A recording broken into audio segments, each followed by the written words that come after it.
to a bunch of coaches. So 4 years ago, and actually 2019, I decided to go back and get my master's because I wanted to get into teaching. So I worked in the private sector as a strength and conditioning coach, but I kind of wanted, the only people that would come to me were people that could afford me, right? And so I was never that kid. My parents could never send me to any camps, any extra training. So I decided to go back and get my master's. My partner is now a lawyer, so I was like, okay, now's the time, right? So now I can be a teacher, right? So before, when I first started, so just to kind of date myself, I graduated high school in 1990. So I graduated college in 2000, so it took me 10 years to get my bachelor's. But I was going to be a teacher until my dad said, hey, don't you want to make money? I was like, oh, shit, maybe I do. And so I got into prosthetics and orthotics. Got out of patient care. A buddy of mine opened up a gym. He's like, hey, we need somebody to manage this gym. And I was like, okay, yeah, I'm there. So I got out of patient care, started managing a gym, got into strength and conditioning, loved it. Then partner went to law school. That's how we ended up in Eugene. Partner went to law school at U of O, and that's how we ended up in Oregon. So I'm originally from Arizona. Then it was like, okay, you're making enough money. Can I go back to do my student teaching, become a teacher, make a little less money? And so here we are 4 years later, right? So my first 2 years were COVID as a teacher. Were they? So it wasn't easy. But then I thought to myself, I'm like, so what am I going to present, right? Like I got to put some slides together. What am I going to do to present? So the way I thought about it is like, what would I want to know 5 years ago? And so hopefully that's kind of what I'm putting together is like, I knew a lot of stuff and I know a lot of stuff that I'm going to talk about, you already know about, but I'm just going to kind of show you how I kind of put it all together, okay? So that's kind of why I'm talking a little bit about high school strength and conditioning logistics matter, especially now more than ever, right? Because there's so much out there. It's like, how do we put it into our high schools? So where I was at Mountain View last year, I only saw my students 3 times, 3 days out of the week. Sometimes I would see them 4 days, so 70-minute classes. So I kind of had to, how do I put it all together in 3 days during the week, right? So now that I'm at Franklin High School, they're even in a harder block. So 1 week I'll see them 3 days, and then another week I'll see them twice. So now now I'm kind of figuring out how I'm going to manage that part, right? So this is why the logistics part in the organization really was important for me. I needed to connect the dots in order for it to make sense. So here are a bunch of questions, right? Like these are all these questions. Hopefully I'll answer a lot of them. I'm not going to go through all of them. But kind of something as simple as like, what's the appropriate volume and intensity for high school students? Like, you know, or how do I put this on Google Sheets? How do I share it with my students on Canvas, right? Like, what's the balance of intensity, volume as the seasons change? So I'll kind of go through a little bit of that, of how I kind of put that together. But here's what it kind of looks like, right, for the entire year. This is for, we're just going to go over for the fall athletes for my football team that we're 30-1. We were nine yards away from winning the state championship. But I'm not saying that it was my reason, but a lot of, as strength coaches, right, do no harm. So at least I know that this didn't do them harm, okay? I'm not saying that this was everything, but at the same time, it didn't hurt them either, right? So, but this is kind of just the way I put it together. Dates, you've probably seen that for the entire year. The way I have it is every sport has something different, but they're all kind of really the same. So, going to the basics, right? So, squat, push, hip hinge, pull. I use the tier system, and this is kind of how I break it down. These are kind of my non-negotiables. So for our squats, back squat, front squat, and then lunge or some type of, lateral lunge, RFEs, and then push. Our tier 1 is our bench, incline, and single arm press. Our hip hinge, deadlifts, cleans, single leg deadlifts, pulls, pull-ups, single arm rows, and bent over rows. Okay, that's kind of how I split them up. obviously, the great thing about the tier system is you can move things around, to what works best for you logistically in your weight room. Then how do I put it together in a 3-day lift?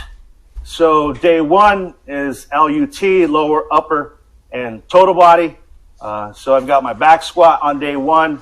Most people are like, you shouldn't back squat on day 1, but for us, a lot of times day 2 fell on a Wednesday, and Wednesdays were early release day, and so we didn't have a lot of time. So basically our class got cut short. And so for me, this was our priority lift. And so I had to make sure that we got that in.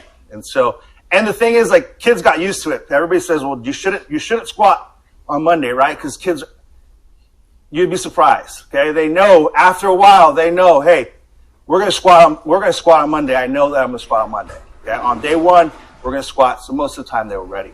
So this worked out best for us. Day 3, cleans, front squats, and bent over rows. So that's kind of how I placed those non-negotiables together. Then I went in and, okay, so now we got to add some accessories. This is where I got a little leeway for coaches, right? All right, coaches. So those were my non-negotiables. Now it's like accessories, okay? So special coaches, baseball coaches, is there something that you want your athletes to do? Okay, where can we put it? So here's the accessories that I have. Where can we fit what you want into these accessories? How is it going to make sense logistically when we put our workout together? And so most of the time, the coaches, I'll go through all the coaches and I'll explain to them, hey, this is why we do this. ISO footwork, this is why we do this. And most of the time, they keep them all. But this way it gives them a little bit of leeway where coaches can say, oh, okay, this is, I have some say in our workouts. Here's what it looks like on the workout card. So what I do is obviously high school students, I work in the public sector. So I don't have, just athletes coming in through my weight room. So a lot of times kids don't want to be in there, right? So I had to figure out logistically, what can I do to make these kids classroom management, basically, right? So trying to create a circuit that makes sense. So now I have 10 racks. I can fit 40 students in there, 4 to a rack, okay? So kids aren't, if I don't give them a place to be, they're going to find a place to be, right? So the biggest thing is, so now I can create a circuit for them, and there's always something for them to be doing, okay? So tier 1, our priority lifts, I only have 2 exercises, just because that's our focus, right? So back squat and then iso footwork. If you want to know a little bit more about isometric footwork, Cal Dietz talks a lot about it. So it works really well for us with the back squat, just because it gives us time to also to rest, to recover for the back squat, but it also keeps them. I think it worked great for us. One of the things I did when I worked for Hanger Orthotics and Prosthetics, I was a orthotist, so I dealt a lot with the foot, and so I know how important this was. Everything starts at the foot, but it's the most forgotten thing, right? We're worried about everything else, but we forget about the foot. So I love this, and we definitely do that, and I'll show you how it works in our program. But this is kind of how I pieced it together logistically. Like, does this make sense in your rack? Can you make it work? Overhead press, we always start off with seated, and then we progress to that. So we'll progress to push press, okay, as we get closer to in season, all right? But that's kind of how I put those together. We won't go over too much of those. Here's kind of the different programs that I use. So we'll start off with a 3-day workout that focuses on glutes, sumo deadlifts, and barbell thrusts. We won't squat a lot. The only thing I take out back squats. The reason why I did that, I don't know if it was a long football season or it was the 2 weeks of vacation. Is that their hips weren't working right. Maybe it was just they were sitting around too much. But I was just noticing when we were squatting that their glutes just weren't working the way they should have been working, right? So I was like, we've got to change something. Something's got to happen. And so in the back of my head, I remember Louis Simmons talking about sumo deadlifts. What does he do with his athletes? He sumo deadlifts them. Okay? A lot of it is for that lateral movement, also engages the glutes more. And the thing is, one of the things that I started using it, and I noticed that, because I was a trap bar guy, right? Like, that's what I was like, okay, Eric Cressy came out with the trap bar. I'm a trap bar person. That's what I'm going to do. Then I started thinking about sumo deadlifts, and I was like, I tried it out with my kids, and it just put them in a better position. So toes out, getting wide, and it was easier for me to actually put him in that hinge position. So a lot of it is when they hinge, right, what's the first thing they want to do? Is here. And I noticed that a lot after the 2-week vacation. And it was probably because they were sitting all day, right? Like they weren't doing anything. They're on the screen playing video games. So one of the great things about the sumo, what I noticed is I told the kids, okay, sit down. Sit on where your hamstrings attach to your glutes. And most kids don't know, but they kind of know the idea, right?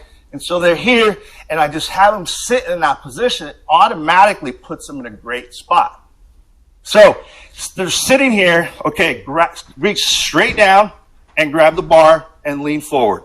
And they would grab that, and I said, from there, spread the floor and push out.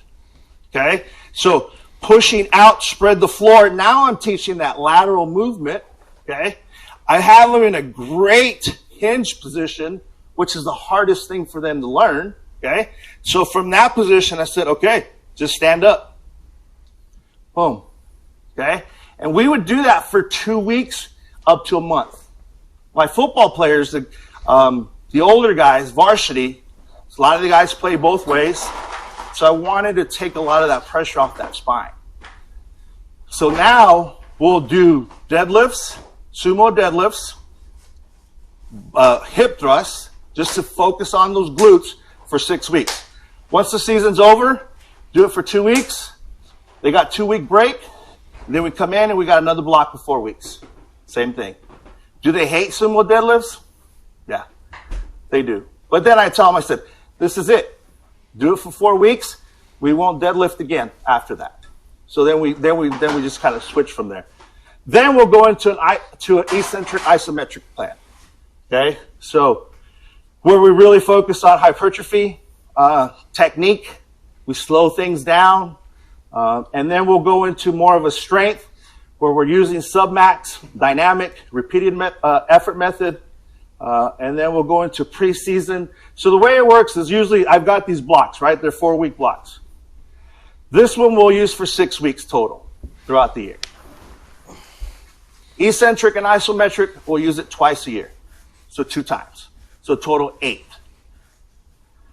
Here, regular strength and condition strength training, where we're really focusing on rep schemes, I'll use it 3 times.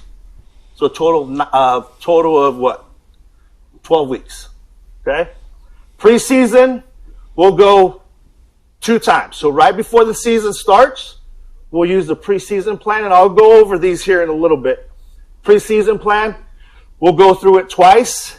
One right at the end of the year, because right at the end of the year, our football team goes to camp. And so I give them a month of preseason training before they go to camp. So we'll go spring training, school ends, that same weekend, we're at a football camp. So right before school ends, we'll go into preseason. Right before the season starts, we'll also do a preseason block, right? And then we'll go into in-season, and we'll talk a little bit more about those as well, okay? So here's the first block, okay? So like I said, we'll use sumo for, so let's just start off right after break. This will be the first block, okay? Hip thrust, just to take some pressure off the spine and really get those glutes firing. Yes? With your hip thrust, do you have any load that you do not exceed as far as from a number standpoint? So we're going repeated effort method. So we're going 8 to 12. Yeah. So load would be good. Yes, correct. Yeah. And it's all about just getting growth through those glutes. That's it. Yeah. Yeah. That's basically our focus here. is get those glutes firing. And here, I'll go through some of the rep schemes that I use, right? So you can see, so max effort is in the blue, sub-max in the orange, and dynamic effort in the green, and kind of how I set it. So week 1, down here, so you can see the loads are pretty low. So we're not going we're not going heavy on the deadlifts, okay? We're just getting those glutes firing is what we want. Kind of a 5x5, but we're only using 55 to 75%. Only once do we hit sub-max, right? Same thing here. And then after three weeks, we'll go a little heavy, just to kind of give them a little dessert, right? They all want to go a little heavy. Most coaches say, well, we don't teach the deadlift. I'm like, there's 2 things that kids do when they go to the gym. Bench press and deadlift. Okay? That's what they do. I hear about it all the time. So why not teach it to them while you have it? So this is a good chance. This is a good time for me. Hey, let's at least teach you some technique so when you go out there to the gym, okay, you at least kind of know what you're doing, right? Okay? So, then here's the hip thrust. Here's the rep schemes that we use just for hip thrust, 8 to 12. Okay?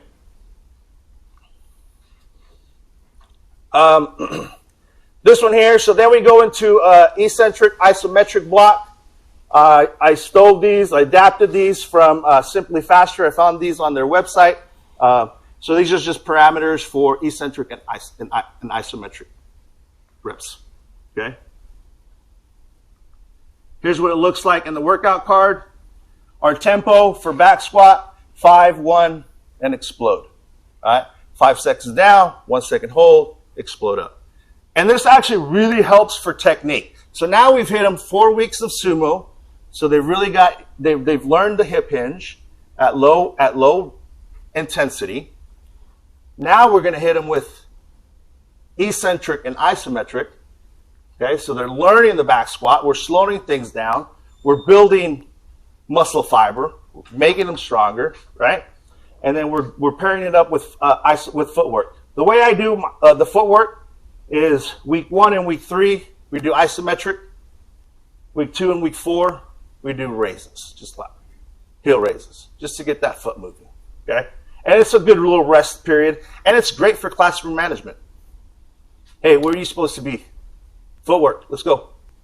And they know where they're supposed to go. So, and you know, it's not taxing. It gives them a little rest period. Bench press, we'll do tempo work for bench press as well. Same concept. First 2 weeks, eccentric. Next 2 weeks, isometric. Okay. With our isometric, you can see we've got controlled speed. One of the things for our older athletes, the reason I put controlled speed is that the better you get at it, the faster I want you to drop. Absorb that force. Some of our seniors, they were dropping fast. They were making the weight rattle. That's what I wanted to hear from it. Getting into that good position. If you listen to Cal Dietz, what he says is if you want to create power, you have to be able to absorb it first. So the greater you are absorbing force, the more force you can produce. And that's kind of what we're looking for here with the isometric. Okay? So same thing with bench press. Then we'll go into strength, like your traditional strength and conditioning, right? Here are the 4 methods that we use: max effort, the rep scheme that we'll use, 5, 4, 3, 2, 1. Then we'll go into submax. The rep scheme we'll use there is a 5x5, dynamic, 5x3, repeated effort, anywhere from 8 to 12. So simple, okay? And the thing is, like, for me, the hardest part was, like, there was so much out there. It's like, just keep it basic. Jacinto, just keep it basic. There's tons of stuff out there, but these kids, they're high school students. I mean, they're 15 to 18, 14 to 18 years old, okay? All they need is the basics, okay? So we'll just use these 4 basic rep schemes. Here's kind of what it looks like in the tier system. So tier 1, so you can see we've got submax for week 1 for our back squat. we won't start off maxing out right away, but they're just they'll shift. You'll see the shift here. So first week, sub max for back squat. We'll try to do the same thing with some of our lower tiers. And then week 2, we kind of do like a combo, dynamic, sub, and max. Week 3, here's where max. So we'll use the 5, 4, 3, 2, 1. And then week 4 is our deload. Great time to use to think of dynamic effort, right? Because our weight is lower. So it's, okay, move it faster, right? So here's what kind of the rep schemes kind of look like, right? Your traditional 5x5, 75 to 80%, okay, is what we'll start with. And then a combo, 65%, 75, 80, 80, okay? And then we've got a max. Now, what I do with, when we go into this percentage is what I tell our students is, here's where they'll max out, right? If you hit 100, I'll give you 5 pounds to work on for next month. So we'll do a progressive overload that way. Now, if you want to go for more, you can. Because some kids, I mean, in a month, they'll gain up to 20 pounds, depending on the kid, right? But some kids are just like, I hit 100, coach, I'm good. I don't think I can get any more. That's fine. Why try? Okay? I'm going to give you 5 pounds. Let's just add that to next month when you're working through percentages. Okay? So here's kind of what it looks like. You can kind of see the difference. Here we'll start off with on bench press. That week, 5, 4, 3, 2, 1, we're just trying to just swap them. Our submax is now on week 3. Okay? So we just kind of switch those two around. All right? So every week of that month, okay, for the 3 weeks, week 1, week 2, and week 3, we're hitting 100% or more. Okay? One of the things that I got from Louis Simmons is, you know, he's like, we'll try to hit. And there's you can go one way or the other, right? And then for me, I'm like, if the kids can lift, they can do things right, this is a good chance. This is a good opportunity to get them as strong as we can. All right. So they'll max out for bench, and then they'll do a sub max. Okay, dynamic, and I'll show you how we max out. Okay, because a lot of times not all of them have a true max. Most of them have an approximate max, and I'll show you how we do that. Okay, so here's kind of a rep scheme right off the bat. First week, boom, coach, I hit 100. Okay, perfect. Can you go any more? Nope. All right, I'm adding 5 pounds. Okay, next month you're using the other weight. Okay. So power cleans, obviously it's more of our dynamic. Okay, so here's day 3, more of a dynamic thing. Okay. So for bench press, this was our max. For front squats, this is when we max. For squat, on week 3 is when we max. And that's kind of what it looks like. So we don't truly max, right? We'll go 92, 90, 92. Okay? We won't try to hit 100 unless the kid wants to try. Okay? So one of the hardest things for me was like, okay, so how much is too much? That was the hardest thing. Like, how much is too much? Like, am I overtraining? Am I undertraining? Okay? Then I picked up this book, The System. Anybody pick that up? Yep. Okay? I got so much out of that book. Okay? Just parameters, just guidelines, right? And I think like just this table did wonders for me. Okay? Like, so now most of our high school athletes are where? Right here. Do they ever, in the 4 years, get to here? Very few. So most of them spend their time here when it comes to volume. There are a couple of them, yeah. Like if you've had them from 7th grade, you know, would be nice, right? But if you did, then you could move up to the advanced. But most of us, we get them as freshmen, if we're lucky, right?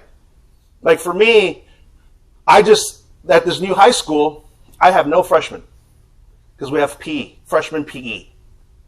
So now I changed that for next year. I said we need we didn't have a strength and conditioning class, a weight training class.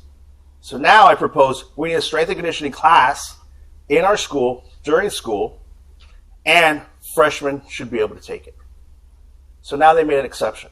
I said, okay, so how about if we get approval from a coach? Perfect, that's fine, I don't care. I'll get approval from coaches. If there's a freshman that needs to be in weight training, he needs to be there, okay? So, something else I got from the system, from the book, is percentages, okay, of number of lifts. All right, so let's use 1,000 because it's easy, right? So I use 1,000, okay? Squats for us are supreme, right? We squat more than anything. And the reason why is because one day we'll back squat, another day we'll front squat, and then the third day we'll do single leg squats. So we're going to squat. We're going to do some sort of squat every day. Okay? That's why they're the highest. 28% of our lifts, 280, are going to come from squats. 240 are going to come from pulls. 180 are going to come from cleans and jumps, because we'll do cleans one day and then we'll do some type of jump, weighted jump. We'll do weighted jumps, banded jumps. So they're pretty high. Then we've got press, 16%. Hip hinge, 14%. Now most people will think, well, hip hinge is kind of low, right? Okay. We'll do a lot of accessory work when it comes to hamstrings. We'll do hamstring slides. We do banded good mornings. And a lot of your jumps are what? Hip hinge. A lot of your cleans, power cleans, are what? Hip hinge. Okay? So when you really think about it, the combo of these two is a lot higher than what you think. Okay? But this is just designated for like your single leg stuff, your deadlifts. Okay? Then, okay, so now I'm thinking, okay, so intensity, what do I use? Like, what is too much? What's too much intensity? Okay? So, I got this so when I first started, I'm like, trying to figure out how do I create a program. Everybody knows Strong First, right? Pavel came out with Plan Strong. And he came to Portland. I'm like, oh shit, I gotta go to this. So it was intense. I mean, it was 3 days. It was intense. Like you're learning how to figure out average relative intensity, things that he brought back from coaches that he learned from. And so just how plugging it, I mean, it was pretty intense work, but I was like, that's too much work. How can I make it more specific to the high school? And so I'm like, okay, well, let's use this variance here. In zone 1, 10% of my lifts are in zone 1. 25% of my lifts are in zone 2, which is about 65%. Now, here's where most of our work's done. 75%. Okay? We've got about 35% of our lifts coming from zone 3. Zone 4, 25%, and about 5% from 90 and above. Okay? And this is kind of what it looks like for back squats. Okay? So, when we figured it out, I've done this for all of our big lifts. I figured out what is our average relative intensity for all of our big lifts. Okay? So, counted all the reps for our squats. We're about 73 for the month. Okay? And then put it in percentages where those fit at. And we're about 73.6% average relative intensity there.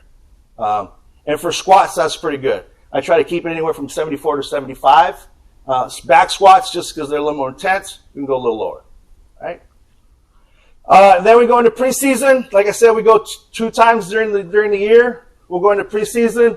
What I'll do is I'll cut our reps by 20%, and then we'll add a complex training element to it. Complex training, heavy exercise to explosive exercise. Okay? And this is what it kind of looks like. So on day one, we'll go back squat. So once we go into preseason, we start going into box squats.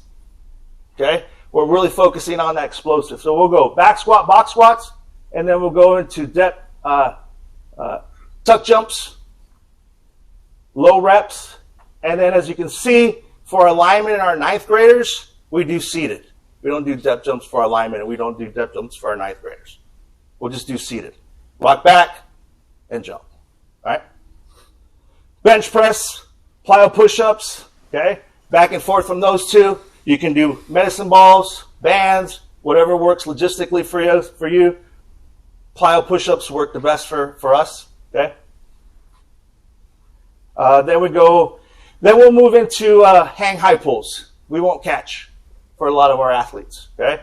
Unless it's our big boys that kind of want a power clean, go for it. I'll let them.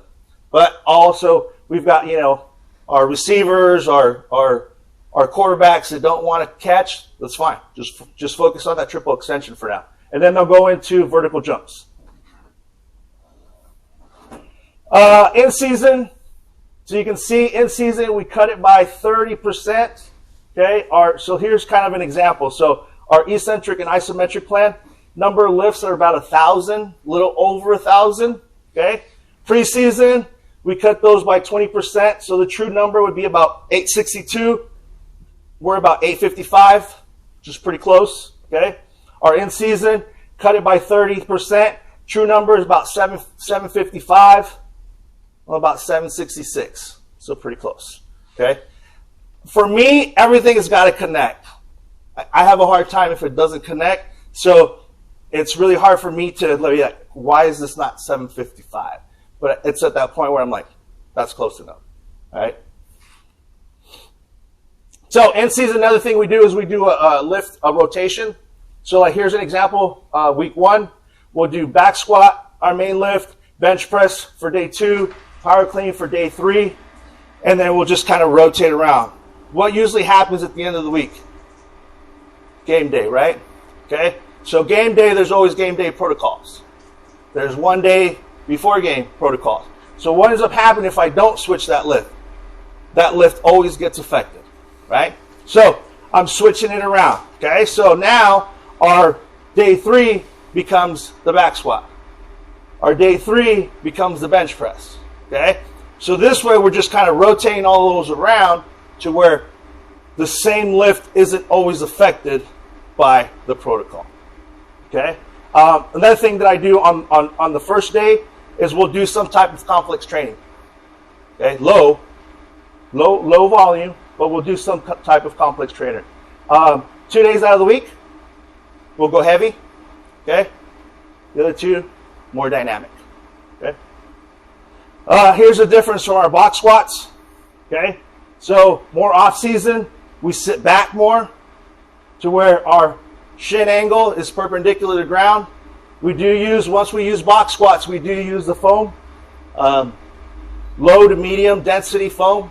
Okay, like I said, we're a public school. We can't afford this. This works great for us. Okay, and then we'll go into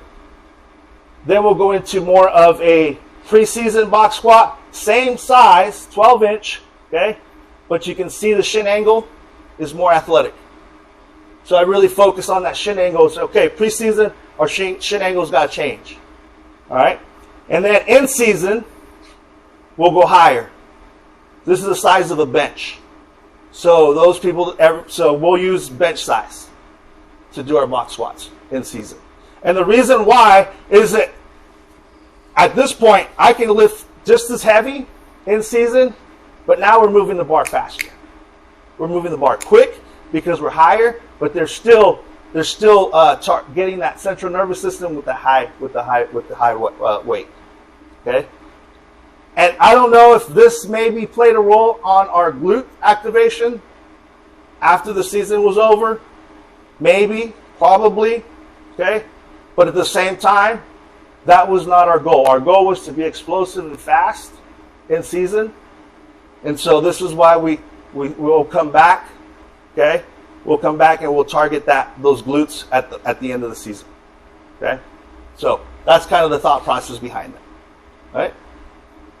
Here's what our workout cards look like. They're hanging on the rack. Magnetic. They just kind of sit on the rack. Here's your workout. Here are your percentages. Now, the cool thing is with when you use Google Sheets, so this is what I presented to administration.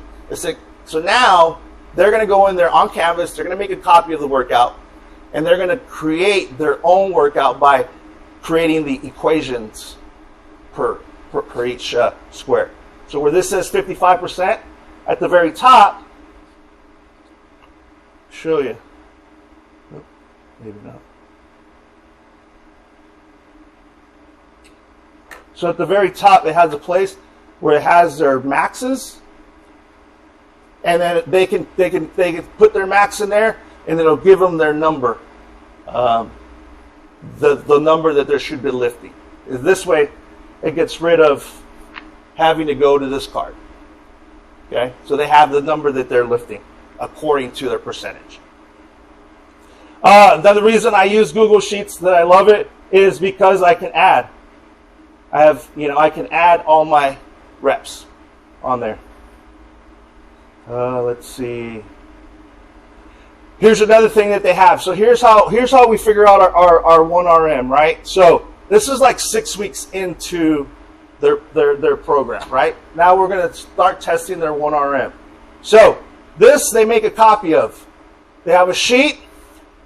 Some of them may have a max already.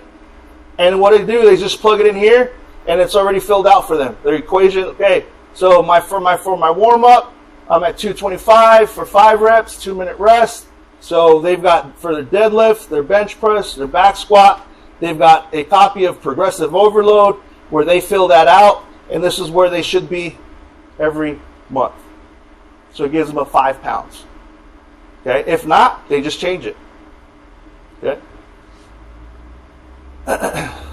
Real quick. So here is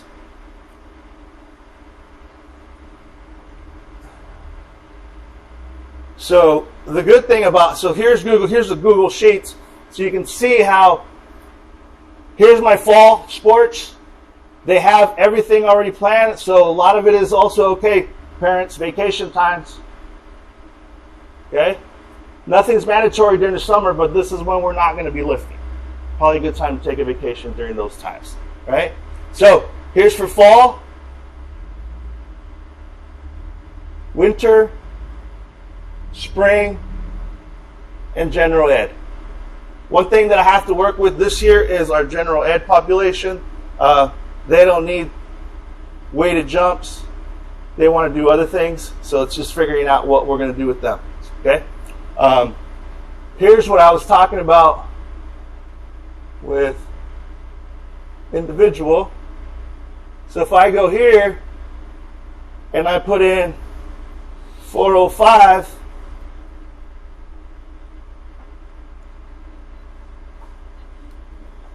it changes their lifts down below. So this is something that they can figure out on their own. So now, I think the hardest part of this part is where coaches are like, well, how do I get 223 pounds, coach? Like, okay, let's round up or round down, okay? It's not perfect, but it works, okay? We have an idea, all right? So, but this works great. Those of you guys that I have All for Strength is a, so the good thing about this being asked to do this presentation, our director of health and PE found out that I was coming to present, and she approached me and she's like, I want to hear about it. What are you doing? And so I shared this presentation to her. And so now we're in the works of creating a strength and conditioning curriculum, and this is what we're going to call it, All for Strength. Because in our in the inner city, we struggle with sports. All the outside schools where the money's at, they're the ones winning state championships. We're not. And so for us, it was more like, okay, how can we create this pathway and create this class for all of our high schools? And so that's what this is here for. Just trying to level the playing field. think that's all I have for you guys.